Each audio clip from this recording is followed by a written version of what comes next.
Hello, welcome. Hello, I'm Dan, and I'm glad you're here. Welcome to the live stream. I'm Dan, your friendly fishmonger at dansfish.com. We do this every Wednesday at 7 p.m. Mountain Time. That's 9 Eastern, for those of you that are mountain challenged. And I'm glad you could join me today. As per usual, we'll be doing our shipment report. We have a giveaway of maybe the most unique fish I've ever seen in my life today. I'll talk to you about him or her, it, shortly and tell you all about it. It's a really interesting fish. I'm getting a report that audio and video are good. Thank you for letting me know, Myrtle and Maria. I appreciate that. Thanks to my mods for being here. Good to see you all.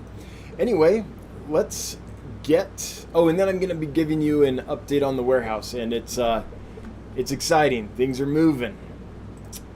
Let me get that brought up now, actually, so I can have that ready. Okay, so let's start with the shipment report. If you were here last week, you know it was bad last week. We have one or two reports every year where things, multiple things conspire, and for some reason there's lots of delays, and when that happens, there can be some issues. So that was last week. The good news is that this week, no losses. Everything arrived. We're back, baby. We're back! Was it George Costanza's father? I'm back, baby! Anyway, it went really well so far. So everything's back on track. We might have one more in 2022. Again, there's usually one or two per year where we have significant losses, which for us meant a little less than 2.9% losses. Usually, though, our losses are less than 0.5%. So for us, it was, a lot higher than normal. But this week, no losses. As far as people have reported, if that's wrong, if you did have a loss, leave a comment, let me know, or email me, dan@dansfish.com. Let me know so I can not just keep track of losses on my end, because that's very important to us, but also take care of you. Make sure that, we, refund or resend or help solve the problem or whatever needs to be done in your case. So, but we're back. Cheers. No losses this week so far. So it's pretty good. That's where we usually are, and it's good to be back. Last week was a little rough reporting. I didn't like that. So, something else that's cool is, we'll get to that in a bit. First, to the giveaway. All right.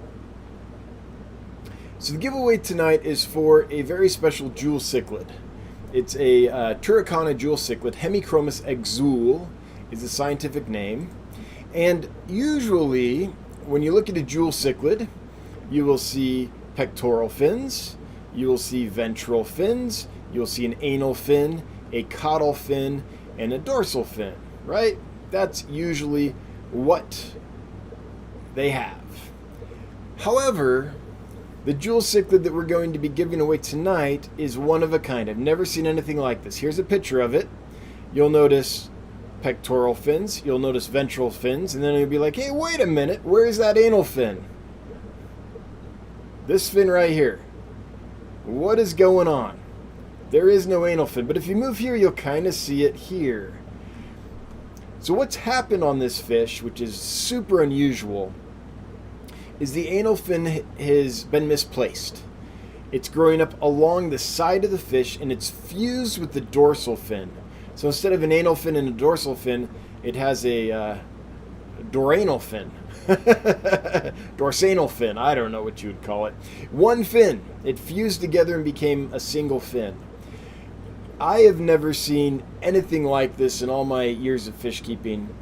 This is a very unique fish, and I didn't want to sell it because I don't like selling fish that are, not formed normally.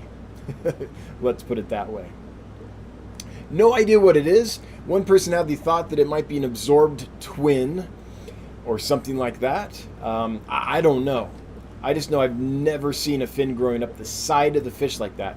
It's like, I don't know, it's like a frilly old-time shirt, like the neck collar of someone from the court of Queen Elizabeth, just this big puffy furl, or something like that. But the fish is totally healthy. It holds its own. It swims just fine. It shared a tank with normally formed, a big group of normally formed Turricana jewel cichlids for several months, and it's fine. It's not getting beat up or anything like that. So, doing great. But I thought it would make kind of a cool giveaway. It's just because it's just one of a kind. I've never seen anything like this before. So the giveaway for this week is a single fish. It's this fish right here. Just one Turricana jewel cichlid, but one you'll never see again, I don't think. And so, I don't know. I thought it'd be a fun thing to do on the giveaway. So, if you want to win this fish in the photo, to do so, hashtag frills will get you entered. Hashtag FRILLS, because, let's see here if I can, there it is, hashtag frills. Just because the way it's all put together, the dorsal fin and the anal fin, to me, reminds me of like a frilly, Elizabethan collar. So that's why I did that. Hashtag FRILLS, frills. It doesn't matter if it's capitalized or not, but that is how you can get entered into a drawing if you want to win a deformed but really unique, really cool fish. Now, for those that don't know, we have a whole article here on these fish in one of our past newsletters. So I'm going to link our newsletters here if you would like to read about this species, or Autocinclus, or gold roseline barbs, or hairy puffers, or lots of other things.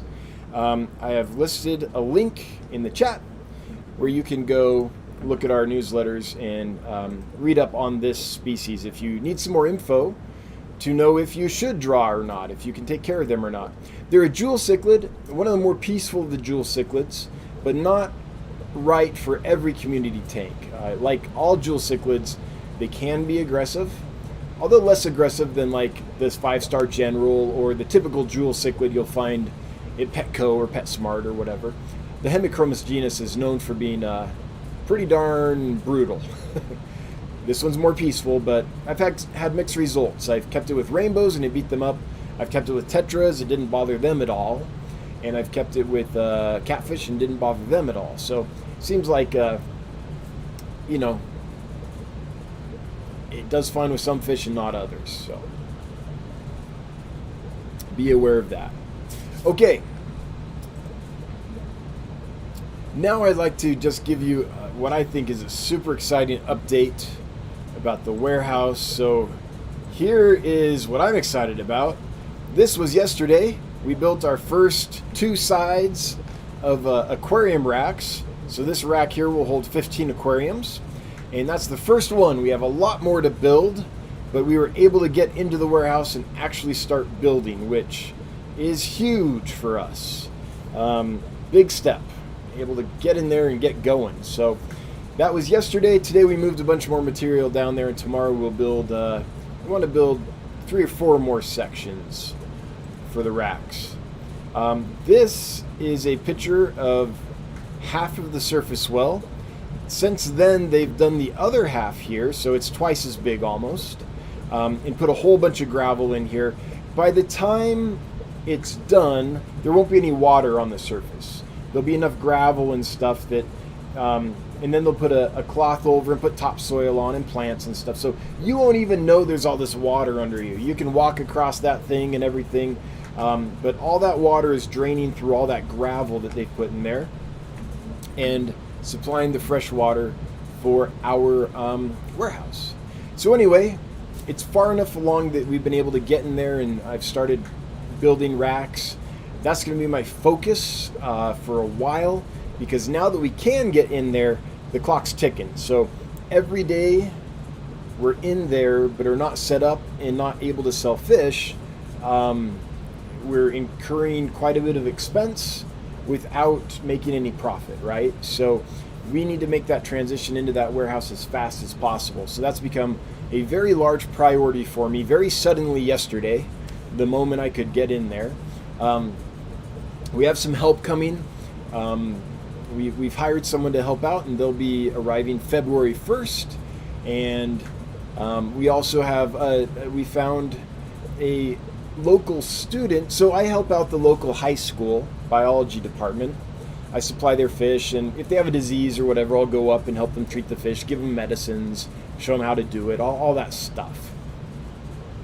And when I was up there last time, one of the biology teachers told me that there was a student that would come in early before school, mess with the fish, come in on our lunch break, take care of the fish, get the guppy babies out to raise them, all that stuff.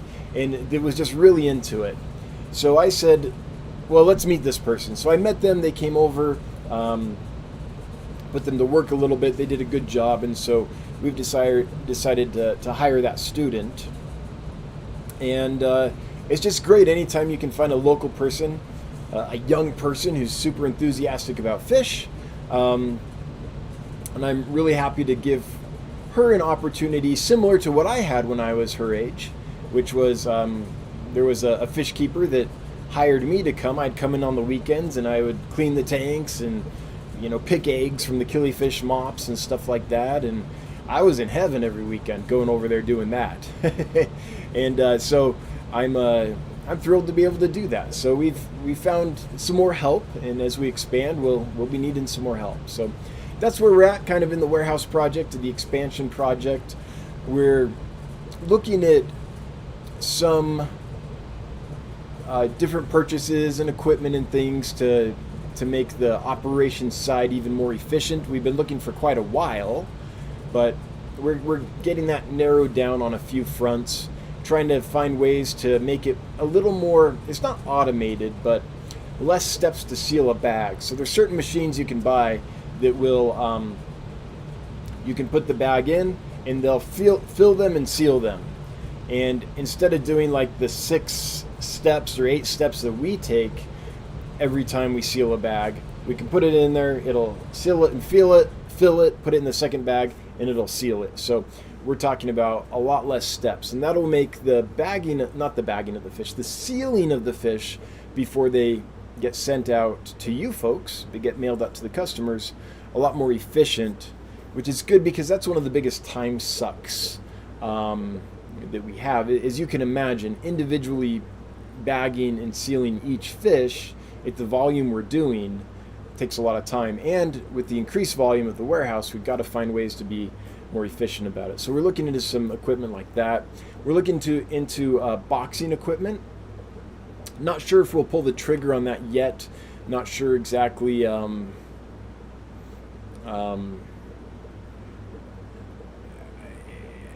So when you invest, these machines are expensive, and when you invest into them, you have to figure out, okay, how much time is it going to take before it pays for itself, right? And we're not sure that the box one is the way to go yet. We need to collect a little more data on that. But there are some box machines out there that you can take your box, run it through, and it'll automatically tape them and package them. I mean, we've already put the insulation in and the liner in and the fish in and all that stuff. But you send it through and it seals it up for you, nice and neat. So looking at some things like that. So just trying to, as we get closer to moving in there and getting set up for operations, trying to think of ways to make it more efficient. And there's some folks that have helped with that. So one of them is here. He knows who he is. We've had a video chat with this person, and I just want to thank them for their help again. And we're working on collecting the data, but my focus has been so sucked up with construction and getting this latest import. We got some new fish in, getting that in and settled and everything, that I haven't had time to jot down any task times or anything like that. But I haven't forgotten.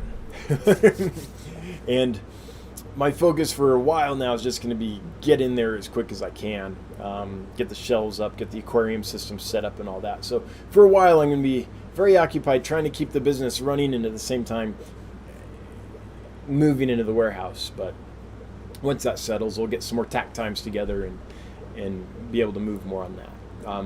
But anyway, it's good stuff. We're super excited to be moved into the warehouse and be moving on. For those wondering about the new import, it did arrive. It's doing well, and next Wednesday I'll be going over that with you in detail and probably launching the fish for sale live next Wednesday, because that is the date. They arrived on the 13th, so next Wednesday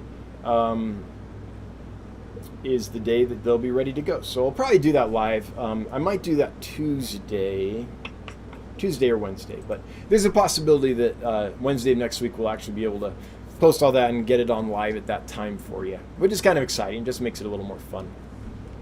I'm not going to go over in detail today what that is, but we'll do that next Wednesday for sure. Whether or not we list it at that time or not, I'll go into all the details about it. And the reason I do it this way is I used to show the fish before they even arrived. I'm like, here's what I ordered. And then there's always disappointment because not all the fish arrive. And people would be all excited about a certain fish, and invariably that would be the one that did not arrive. So I ended up disappointing a lot of people. I was like, that's not good. So then I waited for the fish to arrive, but sometimes a fish needs a longer quarantine period. Sometimes 2 weeks is not enough. And it might be that they're fighting off a disease, but often it's not even that. It's just that they aren't settled quite right. They aren't like used to tank life fully yet, I guess is a way to put it. Or they're just not eating on the foods that we feed readily yet. We're still having to do special foods and stuff, and they haven't transitioned over yet, the ones that we transition. So there's different reasons for that, but it used to be that as soon as the fish arrived, I would let you guys know and go over all the fish that came, but then we would disappoint people again when something took a longer quarantine period and wasn't ready and stuff like that. So now what I'm trying to do, and it's not just, so there's two reasons not to do that. One is disappointing customers, and two is the work that comes along with disappointed customers. So, all the emails back and forth. Are they there yet? Did they get released? What's going on? All that. So it's not only are they disappointed, but it creates more work on our end too. It's not very efficient. So what we're trying to do now is wait until the fish are through quarantine or just about through quarantine, and we're confident they're going to be good to go. And then at that time, go over the list of what came in, and that way people can order, and there's a lot less disappointment. So that's kind of why we do it that way. That's the evolution of of the time period of when we go through fish. We'll go through new fish with our audience. All right. Okay. I think that's all I've got. So with that, we're going to turn it over to you folks. Find out what's going on in your neck of the woods. Please feel free to leave a comment or a question. When you do so, if you would make it at Dan's Fish or type in Dan's Fish and select, it'll turn bright orange for us. If you're on an Android, it might not. Certain devices don't allow you to select, but type Dan's Fish and give it a go. It might turn orange for me. Sometimes it does, even though it doesn't let you select on your Android device. I learned that from Myrtle the other day. I think I got that right, Myrtle. Please clarify if I got any of that wrong. But anyway, I'm looking for these bright orange boxes, which appear when people make the chat, the question or comment to me, so I know it's for me, and yeah. All right, before we get into that, I just want to thank my moderators quickly for doing what they do. Thanks for being here every week. Thanks for putting in the time. I just appreciate it so much, every one of you. Sincerely, thank you. All right, with that, I'm going... Was someone buffering? Oh, looks like someone was, but most people aren't. If you are buffering and others aren't, then hitting refresh will often help fix that. Okay, here we go.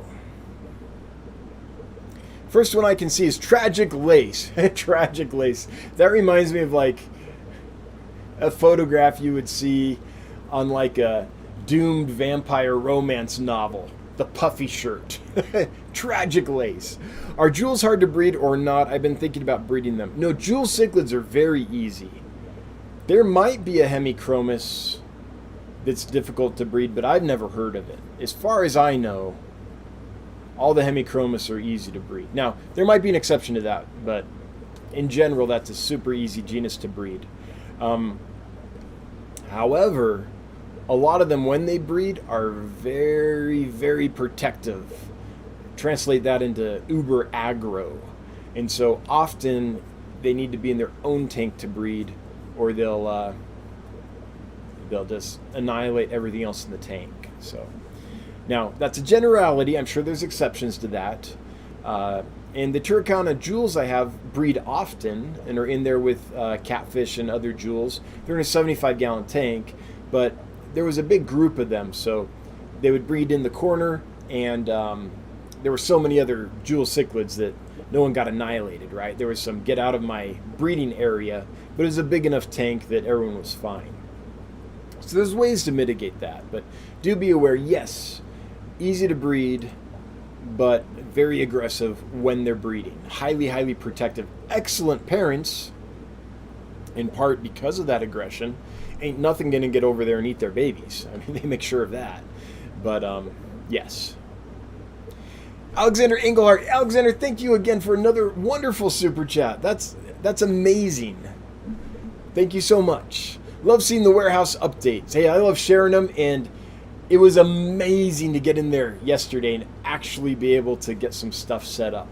I feel like we're on a roll now. My goal, I'll jinx it with timelines.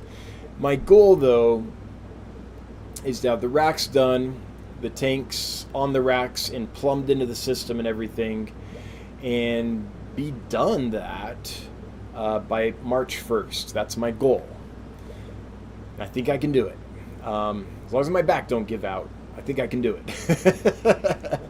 So, yeah, that's the goal. After that, then then there's a third party that will come out and balance the entire system. So, the plumbing and HVAC company puts all their stuff in, puts all the equipment in. The engineer is working on getting that surface well done and the pump in the cistern for our water draw and all that. And to make sure that everyone's done their job correctly, a third party comes in and balances the system. Make sure each part is working and each part works in harmony, and that we know how to easily control it and maintain it and all that. And so that might take, once we've got our stuff up March 1st, there might be a little more lag time because we have to wait till that third party comes out and balances the system. But once that's done, we should be ready to rock and roll. So that's kind of where we're at time-wise. Knock on wood, you know. As we say in Wyoming, God willing and the creek don't rise. Gold Nugget Pleco, hi back at ya.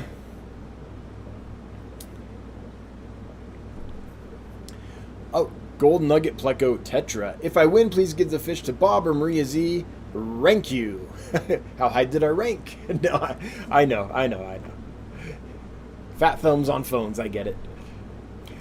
New Mexico Aquatics, in your opinion, what is the lower end of the temp range for Bristlenose plecos? Little Bobby. So Little Bobby,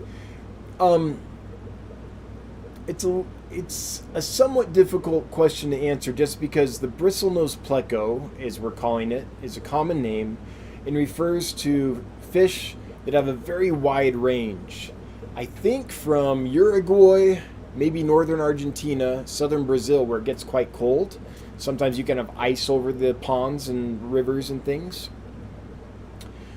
On up to the Amazon proper and up to, like, I don't know, how high do they go? Up to Venezuela, Colombia. So pretty much most of South America. And there's all different kinds of environments and temperatures through there. So to answer that in any kind of really nuanced way, we would need to know where the bushy nose came from, which locality did they come from.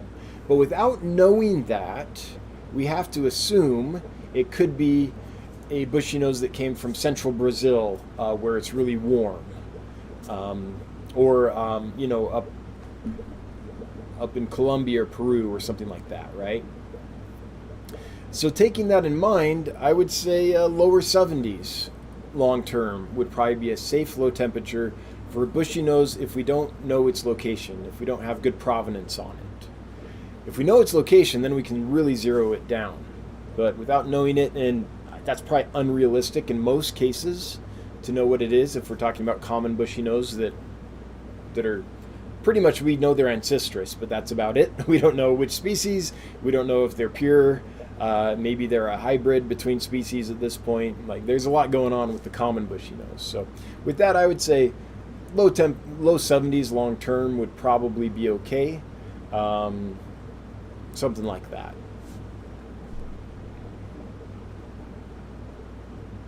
Tragic Lace, did you get any guppies? I have some guppies available right now.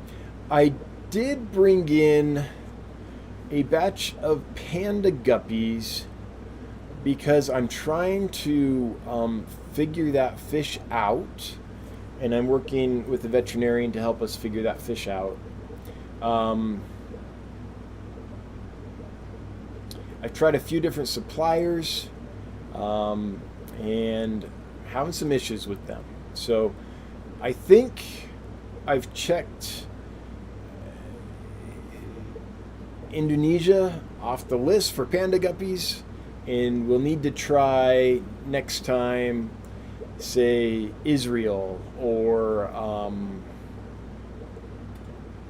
something like that, because I've tried the different suppliers that I know of in Indonesia and keep having some issues with them. Now, I have got good panda guppies in before, was able to get some hobbyist bred ones and stuff like that, but so I did bring in one kind in my effort to try to solve that one. That's one I really want to keep and carry. It's very popular, and I personally like it a lot, but I don't think it's a great batch. Now, they might just need some time to acclimate. They might be fine in like a month or something like that, but they're not going to be ready for a while. Yeah. And I didn't bring many in, so I have brought some guppies in, and we've found some that are doing well and all that, and we found some that aren't doing well. So that's kind of helping us know which suppliers to bring them in from as we try to figure the guppies out. And we will try again probably once we get in the warehouse. The plan is to do an order maybe from Israel this time. There's also actually, there are a couple biosecure facilities that I can try in Southeast Asia as well. But I think I'm kind of done trying to find healthy guppies, or guppies that I can make healthy from your typical, Southeast Asian exporters. The farms scattered around. I just haven't had any luck. Now, I might try one more time when we get in the warehouse, because those water parameters are quite different than what I have here. And so I might try a couple more. And if that works, great. I'll keep doing that. But so far, even working with a veterinarian and things, some have been fine, some haven't, but enough haven't been fine. We've put in enough work trying to figure out your basic, Sri Lankan or whatever guppies, that I'm convinced that's not the route to go if I'm trying to get healthy, hardy guppies into the hobby. So need to expand and look at some other options. My hope was that working with the aquatic veterinarian that I'm kind of have on retainer, that we would be able to pinpoint what was going on and figure out how to a process or a procedure that we could put newly arrived guppies into that would solve the problem. The issue is we haven't been able to pinpoint the problem. We've done lots of lab tests, we've had lots of work done and paid a lot of money. On the business side of things, you always got to think about the money, unfortunately. And so far, no dice. Haven't been able to pinpoint a problem. So right now when they come in and they're doing well, it's luck. And when they're not doing well, it's luck. And I don't want to deal with luck when it comes to guppies. What I'm trying to do is solve the issue we're all having these days of guppies just aren't as hardy as they used to be. And unless I can pinpoint the actual problem and come up with a process, a protocol to mitigate that problem, then I don't feel like I can complete my goal. So we'll try some different suppliers, see if they do well, and if they don't, see if we can pinpoint what the problem is there. But until we find either suppliers where they do really well for us, or suppliers that we can run the tests on and send them to the lab and things and actually get a concrete result of, you know, these come in and they don't do well, but the reason they don't do well is this, and we know how to treat that and take care of it.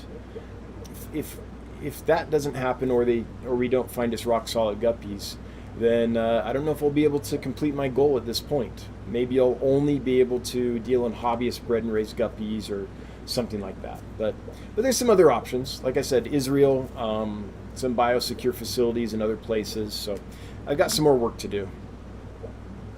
But yeah, it has not progressed as I had hoped it would. So yeah, we'll keep trying though. We haven't given up yet. Michael Mellier. Automatic tape dispensers are fantastic. We use them at Amazon and they are a huge time saver. They also use the same ones at Aquarium Co-op. Yeah. As long as, so when you're shipping dry goods, it's not as important that the box be folded tightly and sealed, right? But when you are shipping live fish in styrofoam lined boxes, you need to get it tucked in tight so the seams on the plates of insulation get tight against each other before it's sealed. If you don't do that, you'll end up with these gaps, and then cold or hot air just blows through and screws up the temperature in the box. So it's not quite as simple as just run it through and shut it. It needs to be seal the styro in tight and then shut it. So that's kind of the machine we're looking for. We're talking to a couple manufacturers and folks that can engineer that kind of thing to see if we can make that happen. Unfortunately, it's just a little more specialized than what they use at Amazon. Well, I mean, when you we chose the hardest thing. We chose trying to do live fish in a way that would be consistently successful. You know, the fish would arrive alive and healthy to our customers consistently, and try to be able to do it efficiently. So we chose the hard problem. I don't know why. Probably because that's what I was interested in, what drew me, and what I felt really needed to be solved. But a lot of the equipment and things that works really well for like dry goods and stuff like that doesn't quite cut it for live animals. So it just adds that little extra bit of complexity, which makes a fun puzzle. I mean, we are having a great time figuring this out. Okay, I'm scrolling up here. Beck's Fish Room. Update on Pygmy Corridors Fry. Yay, Beck's awesome! 2 are big enough to school with the adults. 1 is developing its adult coloration. Just found at least 2 more today. They look to be freshly hatched. Got footage. Bex, cheers. Awesome. I will be checking out your YouTube channel because I want to see that footage. And Galazzo to you. That is amazing. Congrats. Pygmy Corys, breed it. If you ever get to the point where you're able to churn out, 100, 200 of them, I'd be more than happy to buy hobbyist raised Pygmy Corys. All right, Snoochie Booch. Any word on Samurai Gouramis back in stock? So the Samurai Gouramis and the chocolate Gouramis, I'm not planning on bringing in again until we move into the warehouse. I just think that constant fresh flow of water is going to do wonders for them. And here's why I think that. Okay. Beta macrostoma. a bucket list fish for a lot of people. Just real quick, if you don't know what betta macrostoma is, first of all, check out Simply Betta's YouTube channel. Shout out to Taylor, does an excellent job. But also, look at this. So imagine this fish at, what, 5 inches? Like, they get good size, and these are not photoshopped, manipulated images. A breeding fish is this colorful. They are really amazing bucket list fish. I have not dared keep them yet, and here's the reason why. They're super expensive, and they come from blackwater habitats, and so I can transition fish from blackwater habitats to aquarium water, but I know the time and the effort it takes, and I know the risk. And if I ordered a big group of these at the price point they are, and they did not make the transition, that's just bad for the business, right? That can't happen. So I've spent a lot of my hobby looking into this fish over the years, because one day I'm going to keep it and breed it. And one thing I found as I was looking at the problem and trying to figure out if I could bring them in and how to care for them, and long ago as a youngster, just plain old how to source them at all and keep them and such. There's some very successful betta macrostoma keepers out there that swear by UV filtration. So they're very susceptible to velvet and some other things. And the idea is that the UV filtration in your aquarium... Oh, did I not share these? Sorry. I don't remember if I shared these earlier or not. If I didn't, here they are. If I did, let's look at them again. They're super pretty. So anyway, the idea is that the UV filtration will kill a lot of the pathogens and makes it so that these keepers that I know that are successful with betta macrostoma, they attribute a lot of their success to UV sterilization. So if you think about it, what's a UV sterilizer doing? It's taking a little bit of water from the tank, sterilizing it more or less, and returning it to the tank, and just doing that over and over and over. Well, what if instead of a sterilizer doing that, you just add fresh, clean water to the tank over and over and over? Same result, right? The pathogens are not building up, they're getting removed. And so one thought about those sensitive blackwater fish, and sensitive in caveat, they're not sensitive once they've acclimated over. But if they're mishandled during import or export, whichever side you're on, and if they are not, if you don't take the time to really baby them through the acclimation process, you won't be successful. And it's a lot of work. And I've done it many times, and I've successfully sold lots of you guys chocolate gouramis and pygmy gouramis and licorice gouramis and samurai gouramis and all that, wild type bettas. But it's going to be a lot easier, I think, once I get in the warehouse, because I'll be doing the same thing UV sterilizers do, the keepers that use the UV sterilizers. I'll just be using fresh water instead. And so I'm going to hold off until I get in the warehouse.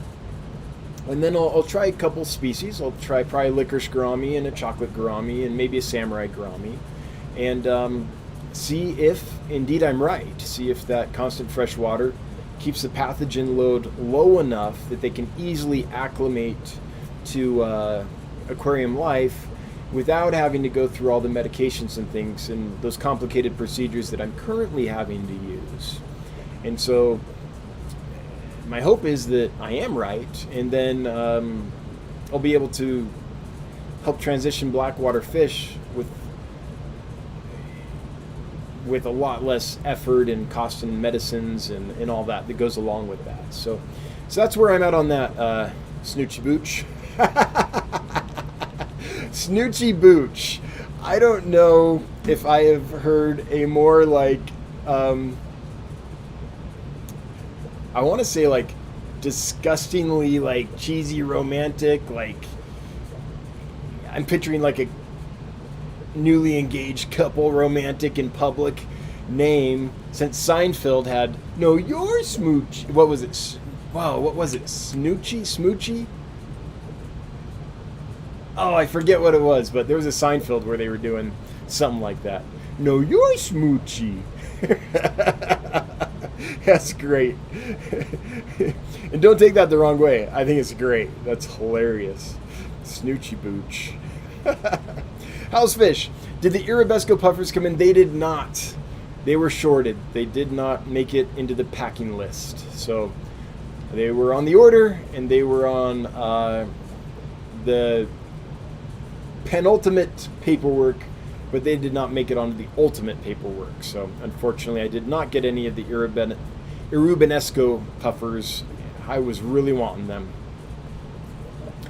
Yeah, I like that fish a lot. I've seen them once in my life, and I like them.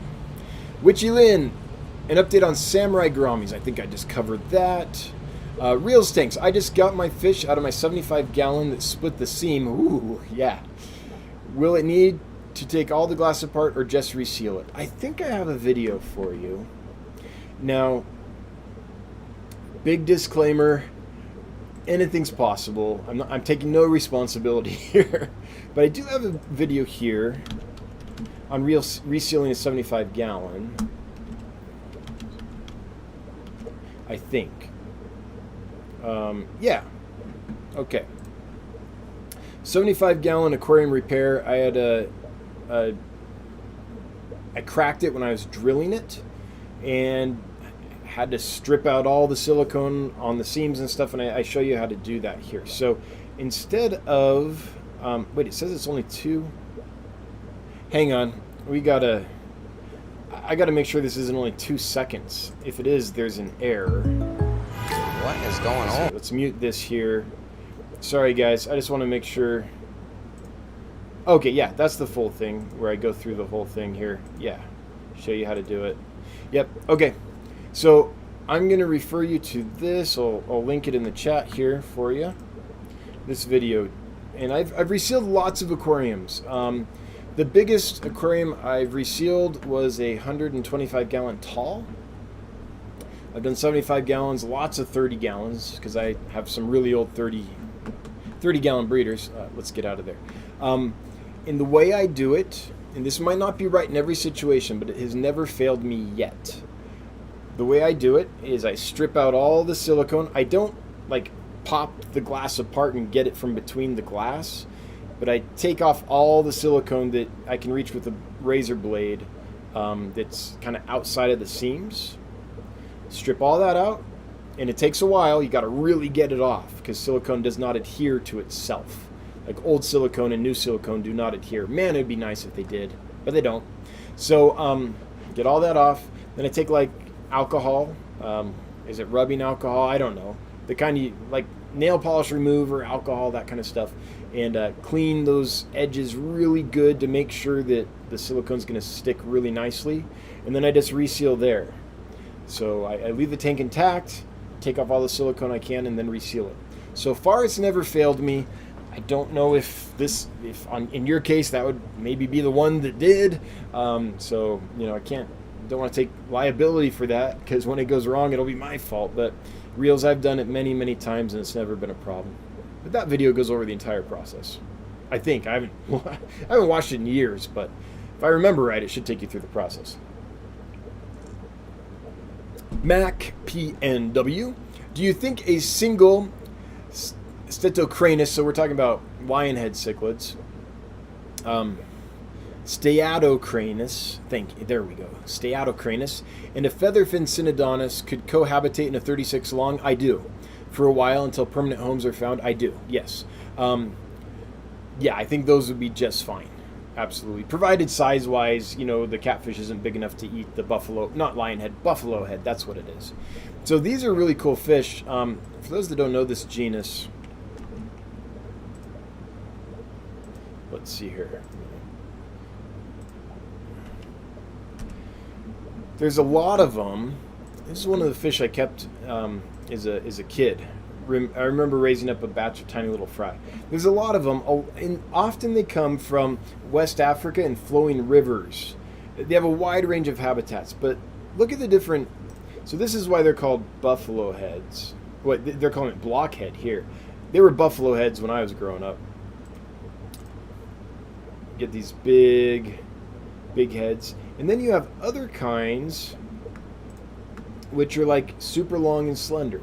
But they're river fish, so they generally come from flowing rivers, and you can really see that in this kind of long, thin, torpedo-shaped one.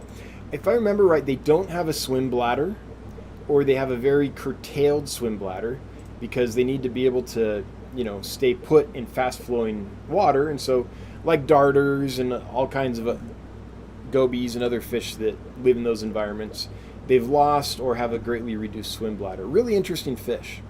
Really good parents.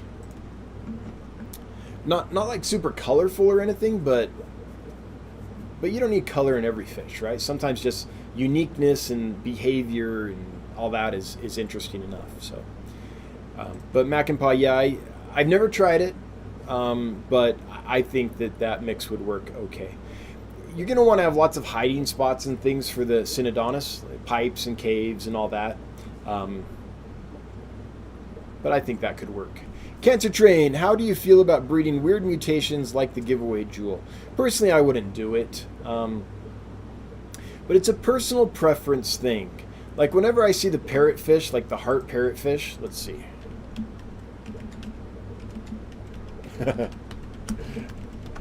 forgot how to spell heart there for a second. Like the Valentine's Day parrotfish. So this is a parrotfish that literally does not have a tail fin. It has a dorsal fin and an anal fin. It's missing the tail fin, so it's kind of like a heart shape.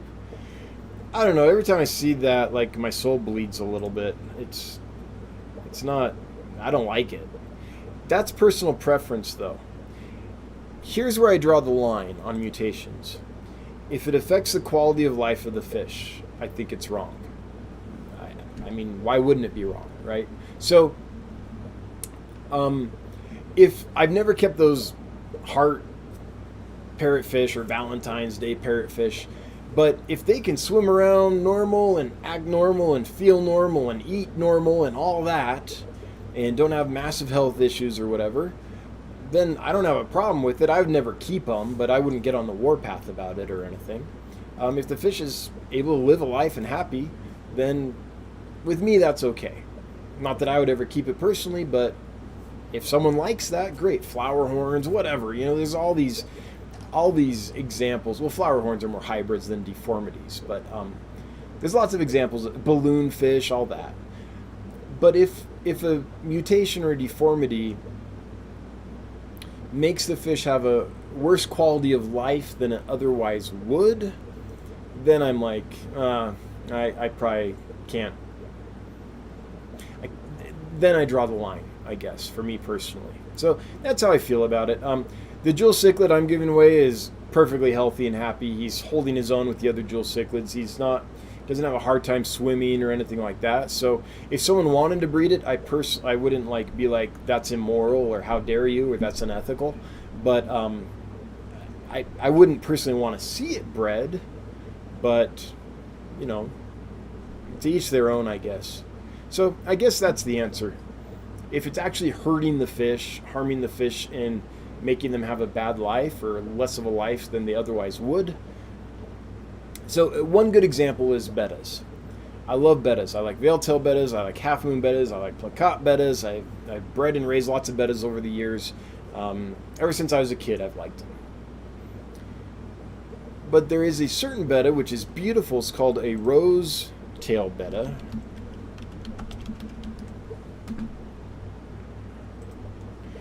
Which has this beautiful extra furry tail, like a lot more tail finnage than a normal betta. Just a lot more fins to deal with. And you can get a problem with these where there's so much tail as they grow and mature. Oh, I'm not sharing this. Here we go. There's so much tail as they grow and mature that it gets super heavy and it's ungainly, and the fish literally has trouble swimming. It's a huge effort for them to get off the bottom and go up and get a gulp of air, right? So that's a beautiful fish, but I personally would not keep one, and I question whether it's wise to propagate that fish just because I think it ends up having a poor quality of life. And to me, there's plenty of beautiful fish in the world without propagating a fish that is going to be miserable, or I mean, I don't know. I'm personalizing here, right? How do I know if a fish is miserable?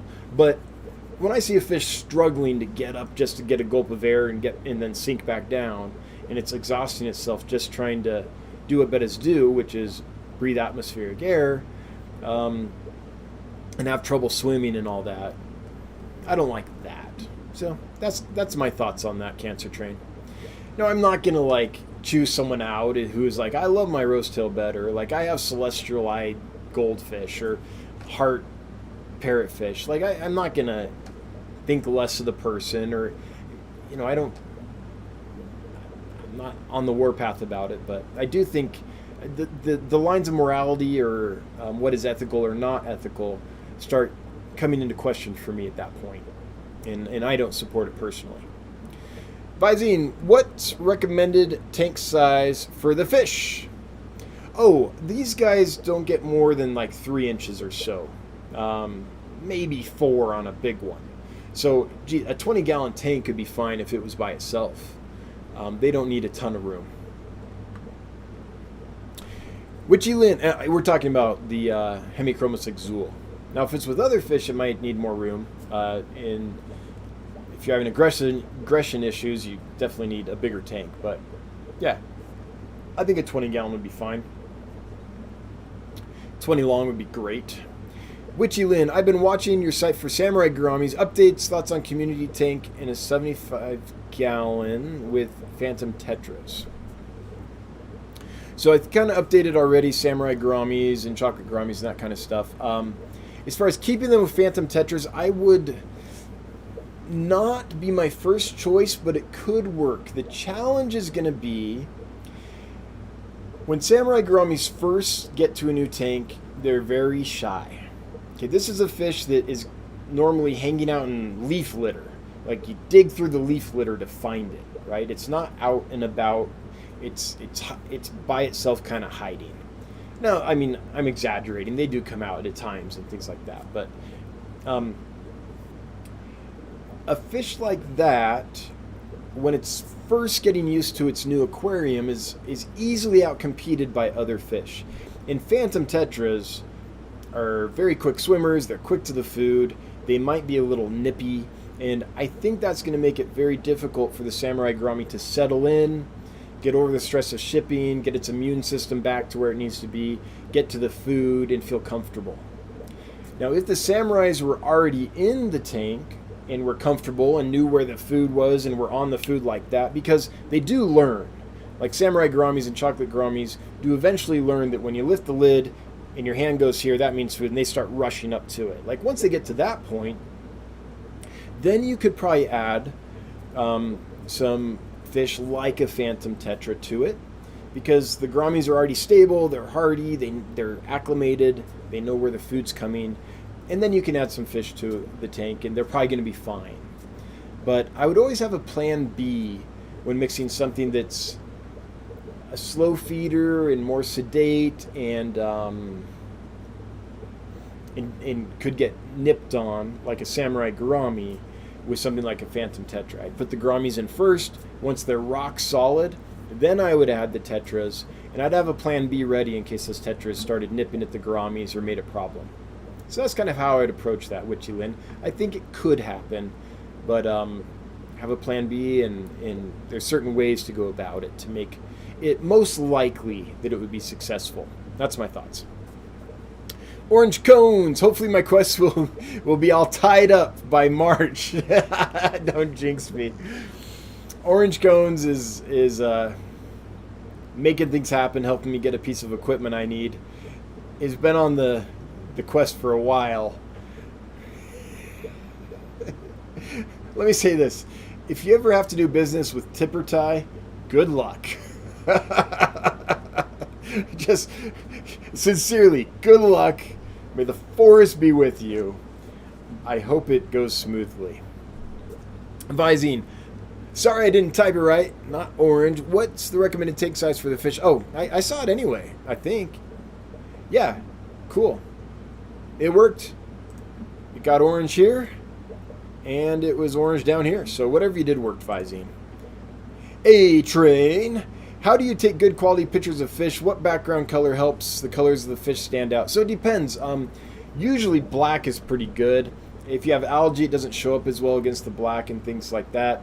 And it makes the fish really in focus. However, if you have a dark colored fish, then maybe you want some light colored sand on the bottom that you can photograph the fish against. So my favorite tank for photographing would probably be a black backed tank with a layer of light colored sand in the bottom. That way, if you need the dark background, you take it against the back. And if it looks good against the light background, you tilt down the camera a bit and take it against the light sand. But you can also get into contrasting colors and complementary colors and things. So if you have an orange fish, it's going to pop really well against like a dark green background, because that's a complementary color. That's the perfect complement to it on the color wheel. So there's kind of color theory you can look at if you want to get a color wheel and really get into the best color for the specific fish. But in general, black with a light colored sand is pretty good. How do you take good quality pictures? You really don't. My secret is just take lots of pictures, and a couple of them will be good. That's why digital cameras are amazing. You can just machine gun it, just right, and go back, and a few of them will be good probably. If not, go machine gun again. So that's what works for me. And the other thing is, having a decent quality camera really does help. Now, you can use your cell phone and all that, and I have, but the with the Sony A7 III that I have, it's much easier. Just the camera does a lot of the work for me if I have a few basic parameters set right. So, yeah, I'm not a great fish photographer though. So, from one dude that struggles getting good fish pictures to you, that's what I've found. Michael Millier just picked up a pair of Fundulopanchax Gardneri. Yes! Best fish ever. My favorite fish of all time. Good for you. Tips on keeping breeding, best food. They're super easy, Michael. They'll eat anything. Frozen brine shrimp's good. Frozen bloodworms are good. If you're doing bloodworms, don't feed them too many or too often because they can blow it out on you. But frozen brine shrimp has enough fiber in it that you probably never have to worry about that so much. You can do flakes and pellets and all kinds of stuff, but they'll eat anything. They're super hardy and super easy to breed. So it's like, how can you stop them from breeding? You can't. But for semi-annual killifish like Fundulopanchax gardneri, and that's a big name that not everyone might recognize. So let me just show you this fish. This is my favorite fish of all time. First killifish I ever bred and raised back when I was a kid. Beautiful, hardy, and easy to raise. Great beginner killifish. Look at these guys. And they are this pretty. Like, this is not, there's no exaggeration here. They're really pretty fish. Here's a young one. Hasn't quite got all its color yet. But once they do, and even then, that's still pretty. Really nice looking fish. Look at that one. That's a good shot.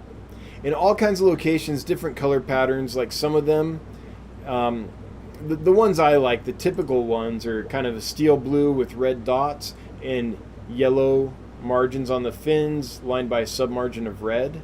That's very typical, and that's what I like. But then there's other ones, like this one. Totally different color pattern. Many different locations. Here's one with, again, a kind of a bluish color instead of the red. And you can get way deep into it. There's some that are called Nigerianus group, and some that are the Gardneri group. Here, look at this one. Very, very different, right? So there's Nasuka, which doesn't have as much of the bands, and all kinds of them. But anyway, really pretty fish. That's what we're talking about. So to breed and raise those, there's a few ways to do it. The easiest way is have a bunch of plants in a tank, Keep the system going and let the babies appear. Feed baby brine shrimp occasionally, and you'll get some babies that live and raise up in there. Not a high yield, but no effort really. So if you have enough, like I used to do it in a 10 or 20 gallon tank. 10-gallon tank works fine. Half the tank would be nothing but Java moss, just choked with Java moss growing in it. The front half would be clear so I could feed, and tons of babies would appear. Another way to do it that's a little less lazy and gets you a little better yield and a little more control is put the pair in a tank, leave them there for a couple weeks, then remove them, and then just raise the babies that hatch out in the tank. And then the third way, which is uber production, like getting the most eggs possible, but is more work, but you have more control and higher yield, is separate the pair, condition the female until she's full of eggs, then take the pair, put them in a bare aquarium with a spawning mop, maybe a sponge filter for some aeration and filtration. Leave them in there for a couple days, remove them, and I would just leave the mop in the tank, maybe put in a little methylene blue to prevent fungus, or you can pick the eggs out, put them on top of damp peat moss and incubate them that way. But I would just leave the mop in the tank and wait, and you should have a ton hatch out. Baby brine shrimp, in my opinion, is the best, most reliably good food for newly hatched killifish. They're free swimming right away, so they don't have a period where they're absorbing their yolk sac and don't need food. The moment they hatch, they're pretty much ready to eat, and they're big enough to eat baby brine shrimp without any problem. So those are some thoughts, Michael. Super thrilled that you got them, and if there's anything more specific you want to know, let me know. And keep in mind they're jumpers. They need a tight lid. I've had them jump out of a 10-gallon tank that only had 2 inches of water in it. Just they cleared that, what would that be, a 10-inch jump, something like that? So they can really jump. Irie77, any chance of metalhead guppies similar to the black lace but more metallic? So I know that fish, and again, I'm early, Irie, in my journey of trying to solve the guppy problem. It's a real problem. Guppies used to be a really hardy, easy fish to keep, and now the supply chain has moved how it's moved. A lot of times people have trouble keeping guppies alive. So I've got a lot more work to find a supplier that has healthy guppies or that has a problem that I know how to fix and identify. So working towards that end. Until I get there, there's no specific thing that I can promise to bring in. I'm just sampling here and there, trying different things out.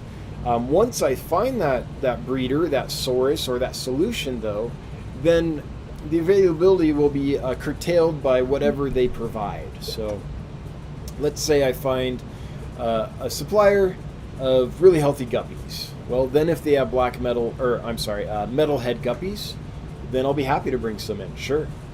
But if I don't find that person, then I can't. So maybe I find someone that has a lot of healthy guppies, but not that particular one, then I won't be bringing it in. So basically, I'm going to try to solve this problem in a kind of a systematic way. That's what I've been working on. And once I have a solution, then I'll know what I can do. New Mexico Aquatics, are you familiar with snail called giant ram's horn? Maybe.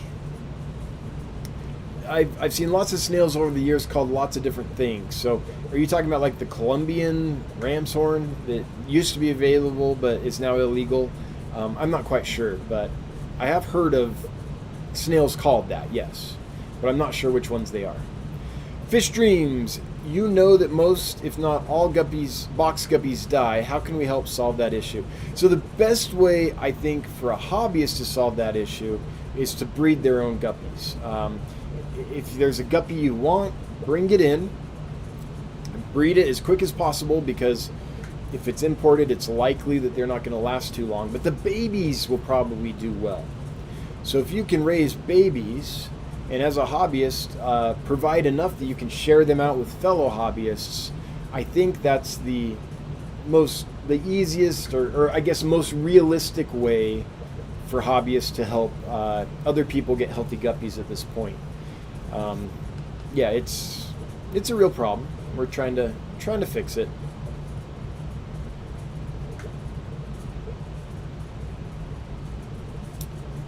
T-Dub, do you plan on getting any standard auto-sinkless soon? So T-Dub, I have some. What happened is they're in a tank. They share a tank with some Hillstream loaches, and was it? Geez, time, man. I can't even recall exactly when. I want to say 2 weeks or a week and a half ago. I'm not quite sure when.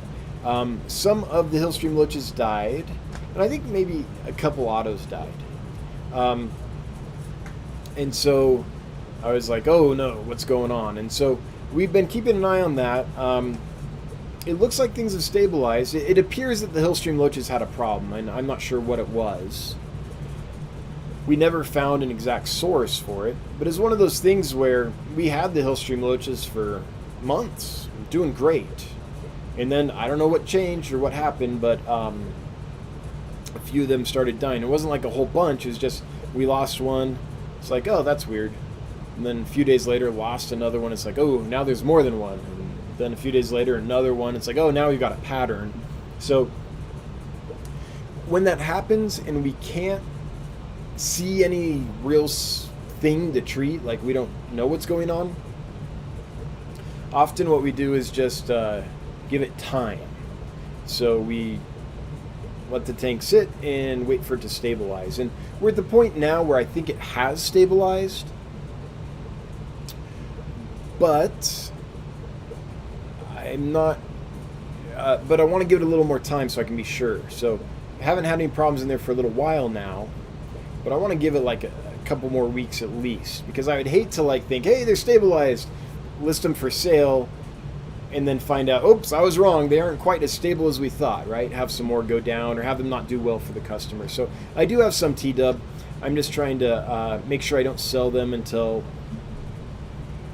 that tank is totally stabilized and everyone's good and it's going to do well for their new owner. So sometimes that happens. Bob Purcell, can you share the approximate water parameters of the warehouse? Does it change with the seasons? So changes a little bit, but not a ton, not as much as you would think. And we're around, oh, I'd have to look at the lab report. Bob, I would be off if I told you from memory because I haven't looked at that. I looked at the report, got a sense of what the water was, and then forgot the specifics. But it's harder than my water here. And I'm trying to remember exactly what it was.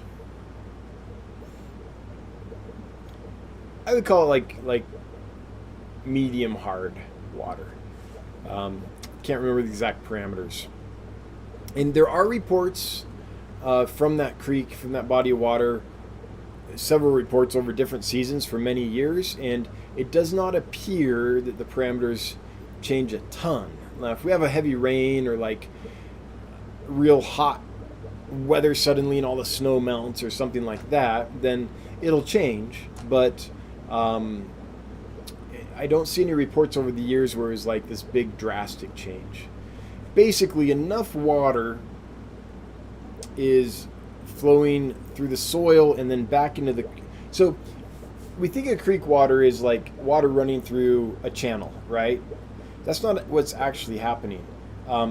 Water is running down the channel, but it's also going into the soil, coming back out of the soil. Like there's all these alluvial gravels and things, so the water is going all around the creek and out. It could be 100 yards in each side of the creek and then coming back, and could be longer than that actually. And so there's all this action underground that's happening with that creek water that we aren't seeing. And as it's going underground, it's collecting all these minerals. And it's doing that constantly. It's going from the creek out and back, and from the creek out and back. And what are they called? Water engineers? The folks at the state engineer's office that deal with the water have told me that by the time the water gets to my location, you can basically count on it having gone through the soil and returned to the creek 3 times. The water here in my current facility doesn't do that. It's collected right up at the mountain. It's pure snow runoff. It has a little bit done that, but hardly at all. So it's pretty much, it's super soft. It's like only 2 grains DGH, which is super, super soft. Because it hasn't run through the channel long enough to have gone out and come back. By the time it gets to me, it's medium hard, is how I would describe it. And I'd have to look at the lab report to get more specific than that. Yeah, medium hard, slightly alkaline, like most of America has. Maybe a little softer than most of America has, but most aquarists throughout the United States, they turn on their tap, they have, fairly hard alkaline water. That's what I'll have there. Killers, Aquatics, and Exotics throwing down a super chat. Thank you so much, Bob. Appreciate it. And it is a Pippi Longstocking-esque cheerleader. What should we call that one? I don't know. Purple Fun. Thanks, Bob. I appreciate the super chat. Thanks so much for all the support. Appreciate it. How's Fish?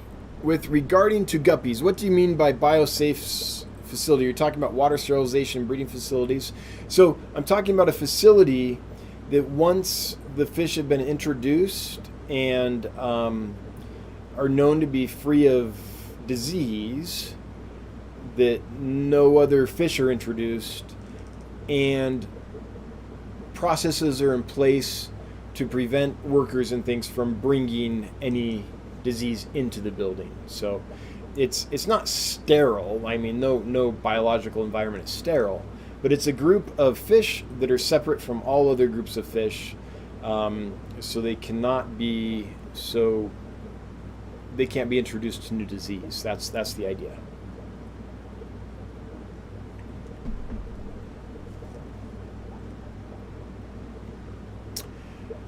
Okay, man, there's a lot of want for samurai gouramis now. That's interesting. Did a YouTube video on samurai gouramis come out, or did like an influencer, did Corey or Bob talk about samurai gouramis? It's interesting that this many people are asking about them. I will bring them in. I just want to wait for the new warehouse, because I think that'll be the way to do it. Thai Aquatics. UV for pathogens.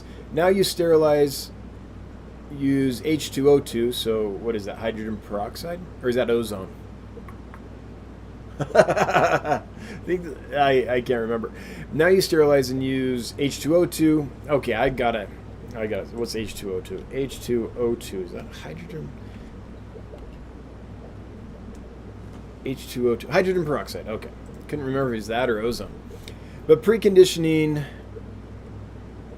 0.5 milliliters per liter, 30%, aerating 48 hours, then add fish with, okay, solve issues, even small fried, direct, and also no. Okay, so I think what Thai Aquatics is saying, you can use UV for pathogens, or there's a solution of hydrogen peroxide that you can use in this dilute format that helps as well. So thanks, Thai Aquatics. For those that don't have UV sterilizers and are trying to get some sensitive fish going, it looks like that's how Thai Aquatics does it. Thanks for sharing. Crystal's Pets and Plants, just saying hello. Well, howdy doody, right back at you. Thanks for being here. How many do we have here? 170. Hey, I'll take it. I will take it. Crown Tail Half Moon. I was informed that metronidazole could be used for swim bladder issues. Could work on bettas, and what's dosage in food versus water? So, Crown Tail Half Moon, I would say that metronidazole could be used for certain swim bladder issues, but there are many, many, many different causes of swim bladder issue. Swim bladder issue is a symptom. It's not a disease. So maybe it will. It depends on what's causing the swim bladder issue. It depends on what the actual disease is. But as far as dosage in food, I don't use medicated foods, so I couldn't tell you what the dosage is. As far as water goes, let me look. So we call that a bath, right? When we put it in the water column. Look up my dosage. Now, a big disclaimer here, as I always have to do when I'm talking about fish and medication, is I'm not a veterinarian. I'm just a guy that has tried to save a lot of fish and thinks he might know a thing or two about how to do it, thinks that some things have worked, but I'm not qualified to... Okay, here we go. So, verify everything I tell you. But it looks like in a 40-gallon tank I put 1/4 teaspoon. In a 75-gallon tank I put 1/2 teaspoon. And it looks like for oral medication, the dosage I have down is 1 gram for 100 grams of dry food. And you have to use alcohol to bind that, and it's a kind of a big messy thing. The issue I have, the reason I stopped, I did try medicated foods. And if you can figure out a good Repashy dose for it, that might be a better way to go. But what I found was this. One, I couldn't get the fish to eat the medicated foods very well. I think that there's something about the process of binding the medicine to it with the alcohol that makes it taste bad for them, or the medicine itself tastes bad. I'm not sure, but there's a lot of fish that I just couldn't get to eat it. And when a fish is sick and not eating well already because it doesn't feel good, you know, it's the odds that it's going to eat something new or something that tastes kind of bad are a little bit slim. So I didn't have a lot of luck with them eating it. And then when I did, I never knew what dose it was, because if they eat 1 flake, is that the dose they need? Do they need to eat 5 flakes? Like, it's very hard to dose small fish that way. When veterinarians treat large fish, what they tend to do is get the dosage, shove it down their throat, and inject it into their stomach. Like, not with a needle, but with a tube, right? Or something like that. Or get a piece of food with the amount in it and give it all in one go, maybe. But when we're talking about our little fish, how do you feed a medicated food? Let's say they'll eat it. How do you give them the right dosage? There's too many variables. So I stopped doing that. But I know people that have treated successfully with medicated food. So I'm not saying don't do it. I'm not saying it's off the table. It's just, for me, it wasn't an option that worked very well. And super important, probably worth a shot. Metro is a pretty safe medication, but at least in my experience. Again, disclaimer. But without knowing the cause of the swim bladder issue, it's a guess as to whether it will treat it or not. Fish Dream Z, that solution would be huge, not only for your company, but nationwide. You're busy, I know. I am busy, but I'm happy. Busier than ever, but man, it's nice to get some stuff rolling. It's good to see the progress. It's good to see like the vision and the dream kind of come to reality. Yeah, it's worth the work for sure. And I love it. It's hard work, but it doesn't feel like it. At least most times. Every now and then, you know, I'm human, but generally, yeah. The word is hydrologist. Thank you, Dragon Lair. The folks down at the state engineer's office who manage water. Hydrologist. Thanks. Mountaintop Puffer Keeper. That photo of the samurai gouramis on Dan's fish waitlist even made me want them. Yeah, and by the way, that's a picture of an actual fish that I took with our camera. We didn't doctor it or anything. Okay, let's show people samurai gouramis.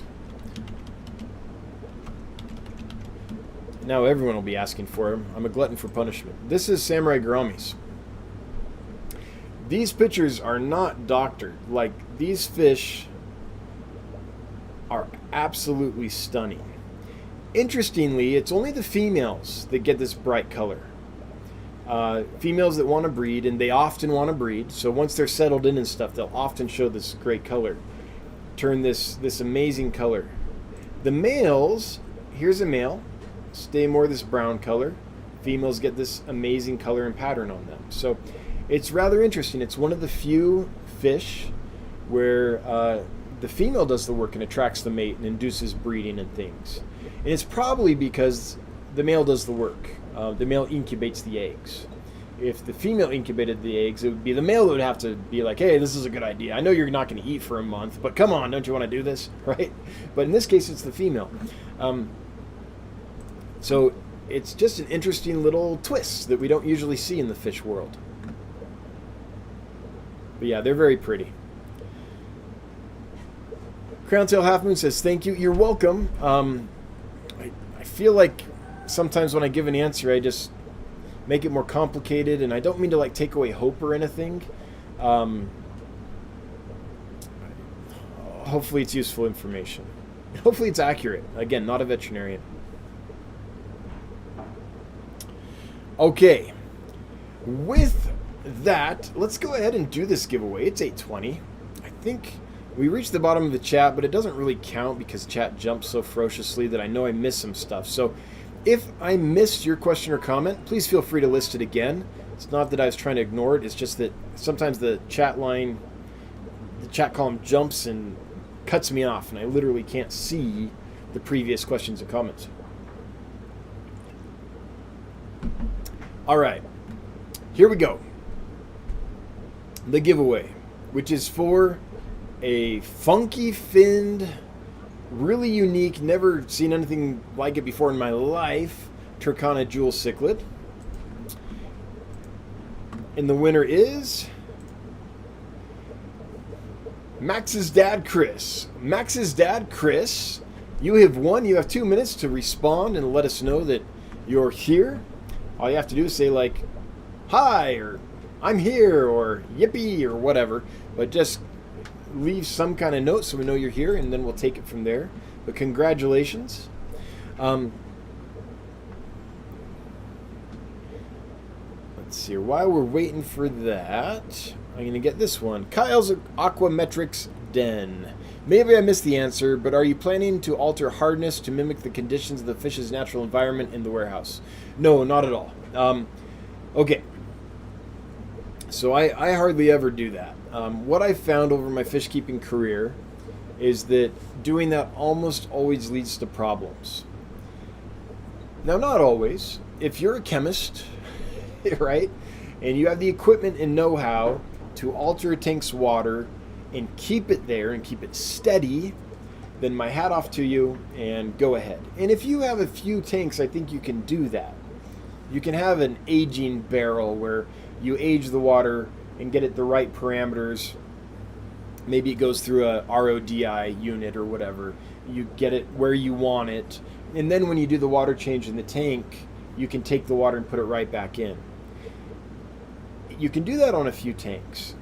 But what most folks run into is if they are successful in altering the tank's parameters to meet the natural parameters of the fish, then they go do a water change, and usually it throws it all off, because usually they're going to put in fresh tap water or something like that, right? Throws it all off. The other thing is, when we see the reports of the water in a fish's natural range, we're seeing one blip. Now, this isn't always true. There are some blackwater species and stuff that it's often soft and acidic, right? And that's a pretty safe bet. They literally live in peat swamps, some of them. But in a lot of cases, it's more variable. Maybe in the wet season, the water parameters are completely different, including temperature, than the dry season, which is when most hobbyists and folks go collect, because that's when you can access the fish, is the dry season. In the wet season, there's too much water, you can't get to them. So we're only seeing little blips. And so just take it with a grain of salt when you're on any of these websites or whatever, and it says pH this and temperature this and all that. Maybe one report says that, but who knows really what it is during the year as the seasons change and fluctuate. So that's issue number one, is you can't do that with a lot of tanks. Issue number two is often in the process of trying to get the parameters to match the natural environment. Let me just check here real quick. All right, Max's dad, Chris, is here. Awesome. Max's dad, Chris, would you please email me, dan@dansfish.com. The mods have left my email a few times in the chat. I need your first name, last name, and mailing address, and I'll get you a shipping plan and let you know when we can ship that out to you. Okay, back to the natural parameters thing. What I've experienced in my fish keeping is usually when I'm trying to make things mimic natural parameters, I'm putting the system through more stress than it's, and more harm than benefit results is what I've found. So what I've found over my fishing keeping career is steady is much better than perfect. If you have a fish coming from soft acidic water and you're able to acclimate it to your tap water, and your tap water is hard and alkaline, I think in general that's the best thing to do, because your water in your tank is more likely to consistently be hard and alkaline because that's what's coming out of your tap. Now you might say I have an RODI system and all that, and yay, in that case things might be a little different, but for most folks it just doesn't work, and the chemicals used to do that are not stable. You'll get brief results and then things will bounce around. You can do it with some botanicals and things, but that can take a long time. And when you do your water change, then you can screw that up again, unless you're using matching water that you've doctored up that is stable. And in the warehouse specifically, we're going to have so many tanks in there and be moving so much fresh water through the system that there's absolutely no way to keep one tank at a different parameter than another. So all the fish in the warehouse are going to be kept in the water parameters of the creek that we're drawing the water from. That's what they'll be in. And I'm not that worried about fluctuations. When they happen, it's not going to be instant. And also, in nature, things fluctuate all the time. Like big rain comes, you get a fluctuation. You're at the end of the dry season, that's very different water than at the beginning of the rainy season. So if a fish lives, like, now temperature won't be an issue, but if a fish is down at, like, say, I don't know, down 4 or 5 feet down in the water, and then it sees a bug at the surface and it swims up and grabs the bug, it just went through a 10-degree water change as it went up the water column, because the water's a lot warmer at the top.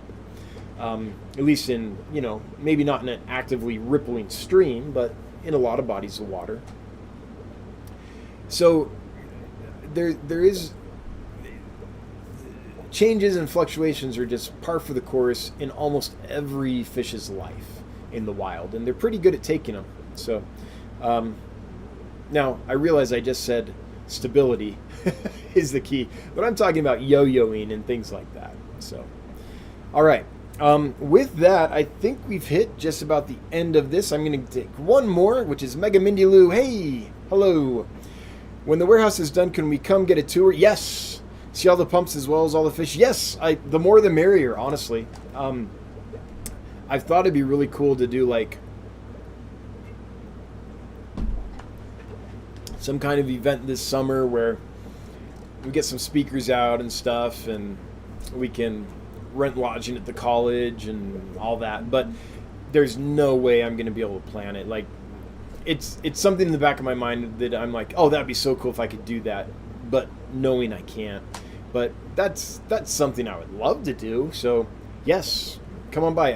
I will need to know plans. Like, we'll need to make an appointment, just because nothing disrupts a super busy fishing day when you're already at your max capacity of getting the work done and out to UPS on time, right, to make it that day, like people showing up and wanting to talk. So we will need to schedule it so we make sure it's not during a busy shipping day or something like that. But yes, I'd love to have people over. If you want to bring your camera and just document everything you see, that's fine. Like, we're pretty transparent here, so I'd love to see you and other folks. That would be amazing. I love fish nerds. I like visiting fish nerds. Yeah, come visit. Dan will hand you a broom. Yeah, more like an algae scrubber. Hey, welcome. Here's an algae scrubber. Yep, you know me. All right, with that, we're going to shut this out. I want to start by thanking my moderators for being here and doing what they do, making this work. Thanks, guys. Really appreciate you. Punchy Paints, are you going next? If so, let me know, and I'll send people there. Oh, yes. Myrtle's saying see you at Pam's later. So Punchy Paints, it appears, is going next. Usually she goes in about half an hour after I end, so around 9 p.m. Mountain Time. So that's 11 Eastern. Everyone that left money on the table, thank you so much for the super chats. Always appreciated, never required, but they do make my wife, Brenda, super happy. Everyone that left a question or comment, thanks for being here and for participating. Hail the Lurker Nation. And if you're watching on the replay, thanks for being here. If you're listening to the podcast, thanks for doing that. Hope we made your work day or your drive or wherever you're at when you're listening. Hope we made the time a little more fun, pass a little more quickly for you. Anyway, we'll be back same day next week, Wednesday of next week, same bat time, same bat channel. Until then, I hope you have a good one. I've got a whole bunch of fish racks, tank racks to build, so I'm out of here. But I'll see you next week. Bye-bye.